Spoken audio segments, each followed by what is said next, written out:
avocat nanga Yesu yoleyo nelakanga ofanda pembeni ya papa okata makambo nanga.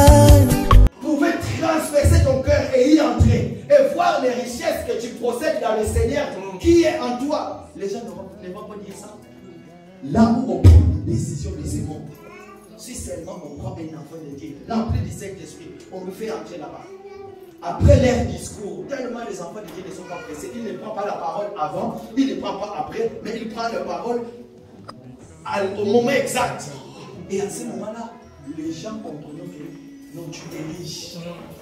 Pourquoi? Parce que nous avons l'exemple dans la Bible, nous avons vu les gens comme Pierre, ce qu'ils ont fait après le venir du Saint-Esprit. Voilà pourquoi nous avons dit toutes les personnes qui ont été baptisées de l'eau, ça c'est très bien. Maintenant, le baptême du Saint-Esprit, bien aimé, je vais ouvrir une parenthèse. Sachez-le que chaque enfant de Dieu qui ne mène pas une vie de sacrifice, tu seras un chrétien sans puissance. Tu seras un chrétien vide, tonneau. Vous voyez un tonneau vide là? Lorsqu'on le met ici, on le jette, ça fera vraiment de bruit. Mais toi qui es baptisé du Saint-Esprit, pourquoi? Parce que nous savons que le Saint-Esprit, le marque du Saint-Esprit, c'est les sceaux que le Seigneur met à ses enfants. C'est comme le diable aussi, il a ses sceaux à lui. Alors que le sceau que le Seigneur met sur nous, c'est ça qui témoigne que réellement nous sommes les enfants de Dieu. Si tu es vraiment enfant de Dieu, tu dois sentir les fruits de celui que tu portes dans ton cœur. Parce que comment moi qui ai une arbre d'avocat, avocatier, et dans mon arbre je vais sortir les mangues? C'est impossible. Tous les genres de problèmes que tu as dans ta vie, tous les genres de problèmes, je dis bien, tout, sauf rien. Citez-moi un problème comme je l'avais dit le vendredi. Est-ce qu'il y a-t-il un problème dans ta vie et que toi tu es le première personne que ce problème-là est arrivé à toi et qu'il n'y a personne d'autre et que ce problème-là nous n'avons jamais vu dans le monde? Citez-moi un problème qui t'arrive dans ta vie et que tu es le première personne, le premier de cette personne-là au monde. Et à part toi, ça n'a jamais existé dans le monde et que le Seigneur n'a jamais donné de solution à ce problème-là. Mais par contre, si ton problème à toi, il y a déjà une ou deux ou trois personnes l'ont déjà vécu et que le Seigneur les a délivrés, sachez-le que toi aussi, advienne que pour être tu seras délivré. Amen. Dieu merci, il y a quelqu'un dans la salle qui est en train de me souffler. Je le sens dans mon cœur, il y a quelqu'un dans la salle qui est en train de me souffler en disant que sous le soleil, il n'y a rien de nouveau. Chaque chose ici sur terre a déjà été vécu. Nous les avons déjà vus. Est-ce que c'est la maladie? Rien. Est-ce que c'est la pauvreté? Rien. Mais bien aimé dans le Seigneur, laissez-moi vous dire une chose. Tellement vous êtes belle, vous êtes beau, et que votre beauté se repose dans cet évangile. Sachez-le que je vais vous dire une chose. Peut-être ça va m'achoquer les uns. Mais pour nous, ça ne va pas nous choquer. Vous savez, le Seigneur, je l'ai déjà dit une fois, le Seigneur hein, peut permettre que ton problème est là qui te dérange, c'est-à-dire, et que ce problème-là ne finit pas jusqu'à ce que tu meurs. Mais sache-le que cela ne veut pas tout simplement dire que le Seigneur ne connaît pas ton problème. Cela ne veut pas tout simplement dire que le Seigneur ne t'aime pas.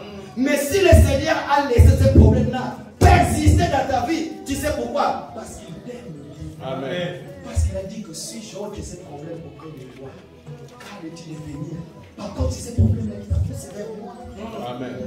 Un enfant de Dieu qui n'a pas de tentation dans sa vie, sache que pose-toi des questions. Est-ce que moi, je marche avec Dieu ou je ne marche pas avec lui? Mais je suis tout le temps dans l'assemblée. Je viens, je chante, je prie. Mais moi, je vis toujours heureux. Mais écoutez, un homme qui dit dans le livre de Psaume, chapitre 93, il dit, chaque matin, quand je me lève, mon châtiment est là.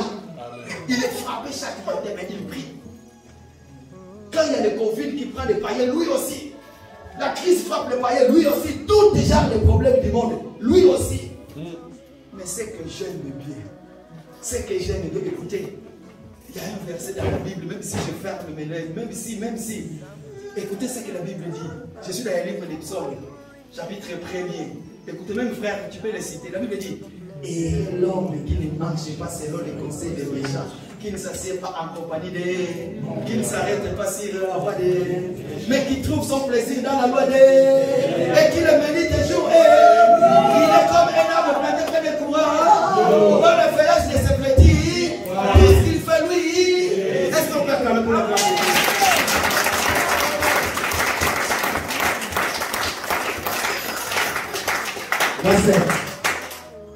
Tu es un arbre qui est planté près des courants d'eau, donc sont finis à sa saison. Vous savez pourquoi?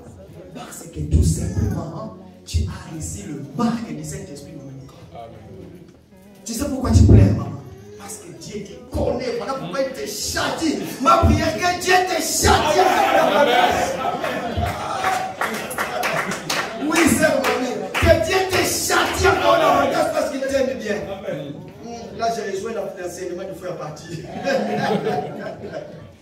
Vous savez, dans cet évangile, ce qui fait la joie de nos cœurs, lorsque tu souffres, frère Yannick, lorsque frère Yannick sort de son travail fatigué, mais en jeûne et prière, le vendredi, il est là, il vient.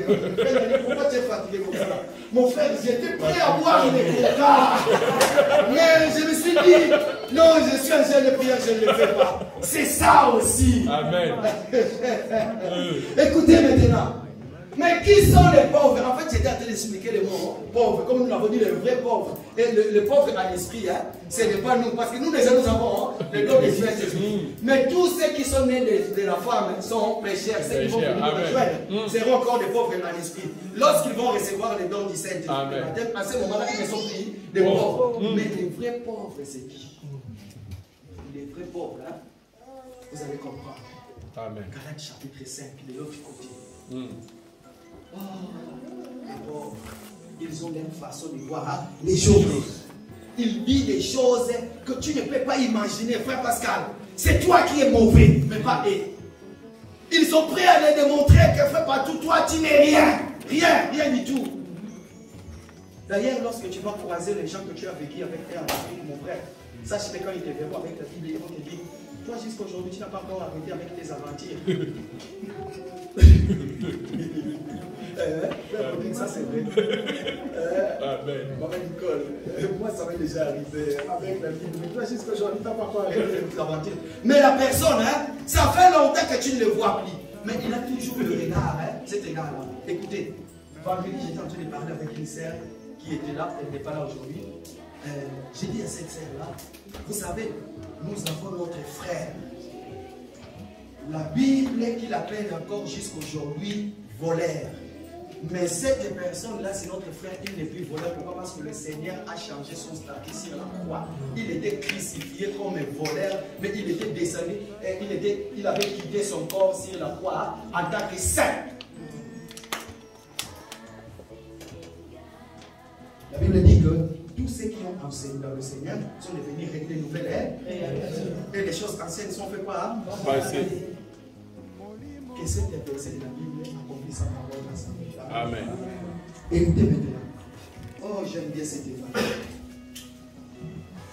Écoutez, le frère Papi vient de nous lire la Bible dit dans le. Où déjà, frère Papi, tu es arrivé au verset 4. Hein? Lisez le verset 4. Écoutez bien.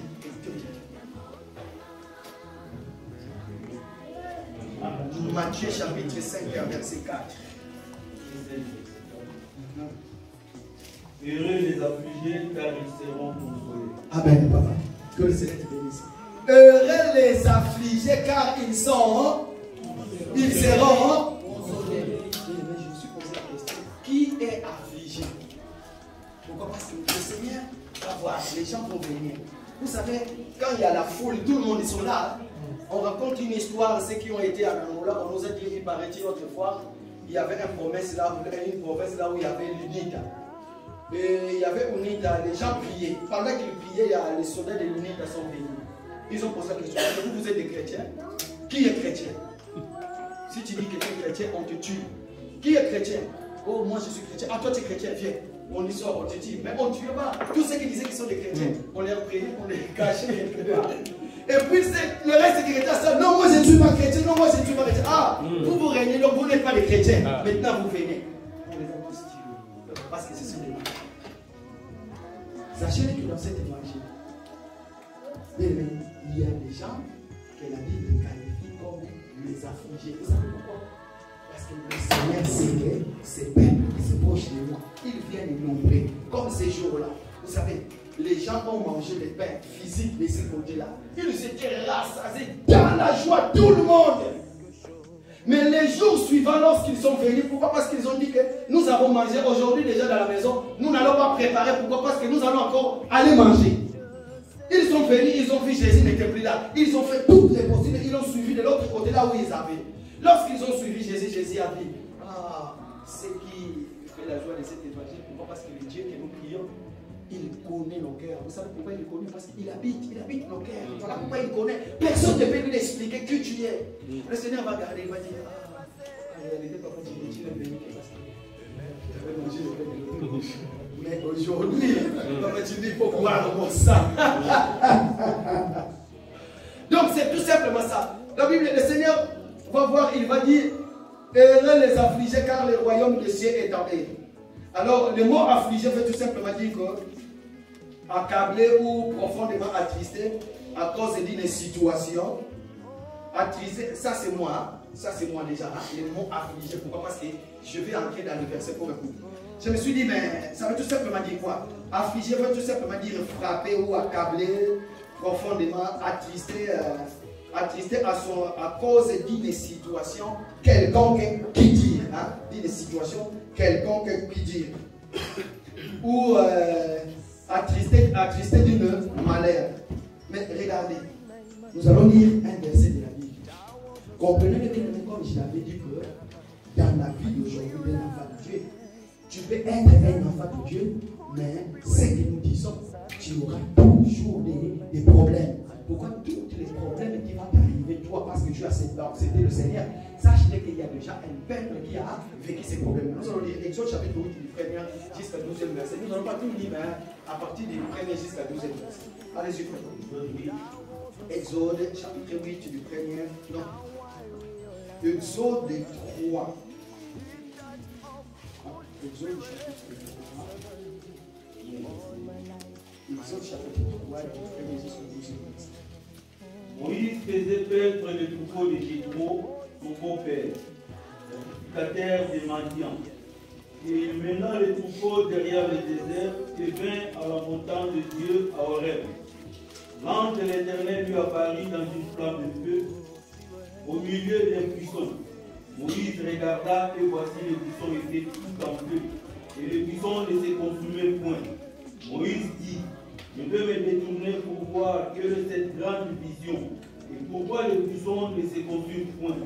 L'Éternel dit qu'il s'est détourné pour voir et Dieu l'appela du milieu du buisson et dit, Moïse, Moïse. Et il répondit, me voici. Dieu dit, n'approche pas d'ici, ôte tes souliers de tes pieds, car le lieu sur lequel tu te tiens est une terre sainte. Et il ajouta, je suis le Dieu de ton père, le Dieu d'Abraham, le Dieu d'Isaac et le Dieu de Jacob. Moïse cacha le visage, car le Seigneur le regardait. Verset 7, fais papier. Verset 7. L'Éternel dit, je vis la souffrance de mon peuple qui est en Égypte, et j'ai entendu les cris qui lui font pousser les oppresseurs. Merci, fais papier. Est-ce qu'on peut acclamer pour la gloire de Dieu? Alors, qu'est-ce que je vais expliquer? Si vous lisez le livre de Exode, à partir de donc, Exode chapitre 3, à partir du 1er, vous pouvez aller jusqu'à Exode chapitre 4. Tellement c'est long, vous allez comprendre une chose. Tellement dans le Seigneur, comme je l'avais dit, que tout problème de nos vies, il y a déjà eu, ce problème-là existait déjà. Alors vous allez comprendre dans ces problèmes, il y avait un peuple de Dieu. Ce peuple était vraiment le peuple de Dieu. Dieu les connaissait très bien. Il marchait avec Dieu. Mais tellement que le Seigneur fait des choses à sa façon, ce peuple était en captivité autrefois en Égypte. Vous savez ce qui est arrivé en Égypte? Vous êtes des lecteurs de la Bible. Pour ceux qui ne sont pas des lecteurs de la Bible, même ceux qui nous suivent sur Internet, doivent savoir, si vous voulez comprendre bien l'histoire, vous pouvez commencer à partir de l'Exode chapitre 2. C'est là où on en parle. Toutes sortes de souffrances. Donc le peuple d'Israël ont vécu en Égypte. Vous allez comprendre, ces peuples ont eu des plaies, des cris, beaucoup de choses leur avaient arrivé. Pourquoi? Parce que tout simplement ce peuple attendait la consolation. Cette consolation ne venait pas. Il y avait l'opprobre qui était roulé au-dessus de leur tête. Cet opprobre-là, tout simplement parce que les peuples étaient affligés. Tous ces problèmes-là, lorsque le peuple d'Israël était en Égypte, ce peuple-là attendait la consolation, tellement que ça ne venait pas. Mais les jours où ils ont vu Moïse est venu auprès d'eux, lorsque Moïse a apporté la parole, le peuple est venu tout près de Moïse, écoutant la parole qui sortait de Moïse. C'est tout simplement Moïse qui a dit, hein, errez les affligés, car la délivrance, hein, c'est pour vous. Tout simplement. Pourquoi? Parce que ces peuples attendaient la délivrance. Et le Seigneur va voir ces peuples qui vont venir auprès de lui. Il va comprendre. Et le Seigneur est en train de parler. Je me dis qu'en ce moment-là, lorsque Jésus était en train de parler à ses disciples, personne ne comprenait. Même les disciples ne comprenaient pas. Je me dis que est-ce qu'ils ont vraiment compris le sens du mot dont le Seigneur parlait? Est-ce qu'ils ont vraiment compris? Pourquoi? Parce que tout simplement, vous savez, lorsque les souffrances, je dis bien, lorsque les souffrances viennent dans votre vie, que les souffrances, que ce soit les souffrances spirituelles, physiques, peu importe quel genre de souffrance, mais vous savez la première des choses, à des fois on se pose la question, est-ce que je suis avec Dieu ou je marche avec Dieu ou Dieu me connaît ou Dieu ne me connaît pas? C'est la première des choses, la première question qu'on se pose. Tout simplement pourquoi? Parce que nous le savons bien que tel qu'on nous a présenté autrefois, vivre dans le Seigneur, ça veut tout simplement dire qu'il n'y aura plus de problèmes. Mener une vie paisible. Là où les gens souffrent, toi tu n'es pas là. Or que ce n'est pas ça la vie chrétienne. Pour hériter le royaume des cieux, il faut payer un prix. Amen. Et ce prix-là, tu ne le payerais pas avec le billet de banque, non. Mais il faut traiter ton corps pur. Regardez ce qui va arriver. Le Seigneur va voir son peuple qui est en train de pleurer beaucoup de choses. Dieu va dire maintenant, j'ai vu la souffrance de mon peuple, maintenant je vais descendre pour les délivrer. C'est là où un jour j'avais dit, mais le Seigneur dit que j'ai vu la souffrance de mon peuple. Est-ce qu'avant il ne les voyait pas? Il y a qu'aujourd'hui il dit que j'ai vu la souffrance de mon peuple. C'est comme si dans tes problèmes de la vie, c'est comme si le Seigneur ne le voit pas. Mais lorsqu'il dit que j'ai vu maintenant les problèmes qui te dérangent, aujourd'hui là, j'ai descends maintenant pour te délivrer. Vous savez, ça veut tout simplement dire quoi? Cet langage-là, on l'a utilisé pour nous les humains, hein, pour nous faire comprendre. Mais Dieu que nous prions, il ne réfléchit pas. Pourquoi? Parce que si c'est Dieu qui parle de la sorte, sachez que Dieu est en train de réfléchir. Donc c'est un Dieu qui oublie d'autres choses. Parce qu'il réfléchit. Mais tellement, Moïse qui est en train de raconter, il nous explique les dires de Dieu pour ce qui te concerne. Alors il dit, ah les affligés, et vous serez parce que vous allez être délivrés. Regardez ce qui va arriver. Le Seigneur va tout simplement parler. Il va prendre la parole. Quand il va expliquer cela, pourquoi? Parce qu'il veut tout simplement nous expliquer dans cette vie. La première des choses, il dit, errez les pauvres à l'esprit. Pourquoi? Parce que vous manquez le don du Saint-Esprit. Mais lorsque vous aurez le don du Saint-Esprit, vous aurez des problèmes. Nous allons lire Jean chapitre 16, verset 33. Écoutez ce qu'il dit. Ce sont les mêmes choses que le peuple d'Israël aussi ont vécues. Allez-y, papa. Je vous ai dit ces choses afin que vous ayez la paix en moi. Vous aurez des tribulations dans le monde, mais prenez courage, j'ai vaincu le monde. Vous les affligés, la Bible dit que vous aurez des tribulations et des tribulations dans le monde, mais prenez courage car moi, j'ai vaincu le monde. Voilà pourquoi j'avais dit, est-ce qu'il y a-t-il des problèmes qui nous arrivent dans la vie et que le Seigneur ne connaît pas et que le Seigneur peut nous laisser comme ça là? Rien. Mais par contre, dans cette vie que nous vivons, dans cette vie que nous menons, sachez que bien aimé dans le Seigneur, il viendra des moments où dans ta vie, tu seras dans le plaire, tu vas plairer. Il y aura des situations qui vont s'accumuler dans ta vie. Il y aura des problèmes, beaucoup de trucs qui viendront dans ta vie. Mais le Seigneur te dit que toutes ces choses que tu vois, que ce soit aujourd'hui, toi, un enfant de Dieu qui est baptisé du Saint-Esprit, qui n'est plus pauvre en esprit, sachez que le Seigneur vous connaît très bien. Mais ce que j'aime à ces dieux, vous savez, c'est comme si Dieu, hein, c'est comme si un papa ou une maman qui a ses enfants à la maison et qu'il voit que son fils ou sa fille n'a pas encore l'âge d'avoir un permis de conduire. Mais s'il donne le permis de conduire à son fils ou sa fille qui n'a pas encore l'âge, qu'est-ce qui va arriver à la personne? Ça veut tout simplement dire que tu as proclamé le suicide de ton fils ou de ta fille. Pourquoi? Parce que tout simplement, tel que tu es là, tu n'as pas encore l'âge. La maturité chrétienne fait de sorte que, à des fois, les promesses de ta vie tardent. Tu sais pourquoi? Parce que tout simplement, et que tu n'es pas encore mature. Lorsque tu atteins l'âge de la maturité, le Seigneur te voit. Il dit maintenant, moi je viens, j'enlève toutes les afflictions de ta vie. Bien-aimé le Seigneur, si je suis venu nous parler aujourd'hui, vous-même j'ai vu là-dedans, tout simplement parce que je veux dire une chose.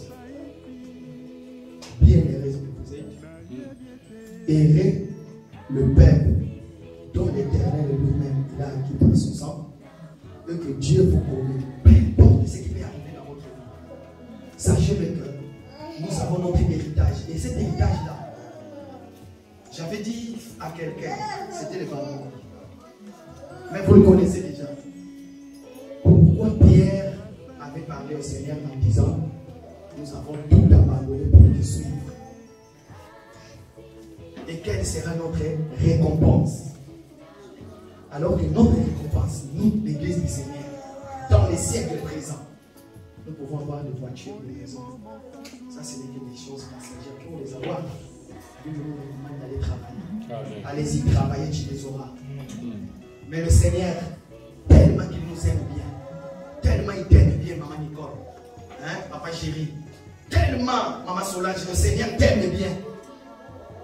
Dans le siècle présent, ma sœur, le Seigneur nous donne le don du Saint-Esprit. C'est ça que nous allons vivre avec jusqu'au jour de l'enlèvement. Et dans les siècles à venir, nous allons vivre avec lui. Nous le verrons tel qu'il est. Et à ce moment-là, toutes les souffrances de notre vie prendront fin. Pourquoi? Parce que nous sommes à lui et qu'il est à nous. Si je veux venir dire, dans les jours à venir, je continue toujours. Chaque dimanche, je vais toucher un point. Je vais tout simplement dire que je vais rappeler à qui que ce soit. C'est quoi ton état? Est-ce que tu es vraiment un enfant de Dieu? Est-ce que tu es vraiment un chrétien? Pas un, excusez-moi pour le mot. Non, je ne vais pas le dire, vous allez dire chrétien. Non, un chrétien, un vrai chrétien. Parce qu'aujourd'hui, laissez-moi nous dire, tous nous sommes des vierges sages. Si je pose la question, c'est que je ne le ferai pas, personne ne va dire que je suis folle. Un jour, un homme était en train de prêcher ici, il est dans la salle, il va se reconnaître, il dit, si seulement le Seigneur pouvait nous faire grâce avant l'enlèvement, s'il y avait ce système-là, à chaque fois, il faut que le Seigneur puisse faire de sorte que tous ceux qui sont dans le Seigneur, comme une petite enlèvement, que tu montes vraiment, que tu vois, ah, moi j'ai monté un peu, donc je suis dans le Seigneur. Et tous ceux qui restent collés, ça veut dire que tu n'es pas dans le Seigneur.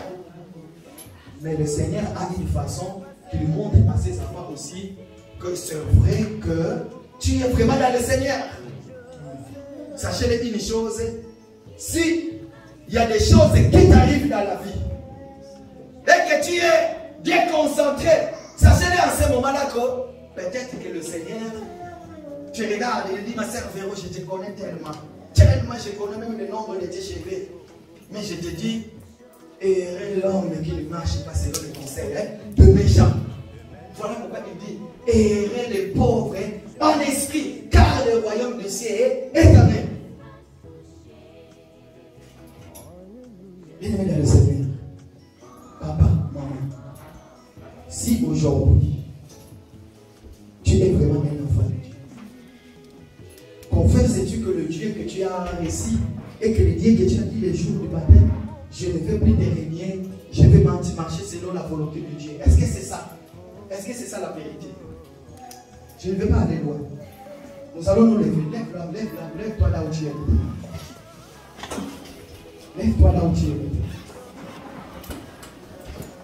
Le Seigneur te dit, vous aurez des tribulations et des tribulations, mais prenez courage dans toutes les choses, car moi j'ai vaincu le monde. Mais regarde ce qui t'arrive. Regarde ce qui t'arrive à toi. Chaque jour, je pleure, chaque jour j'ai des problèmes.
Qui viendrait dans ma vie,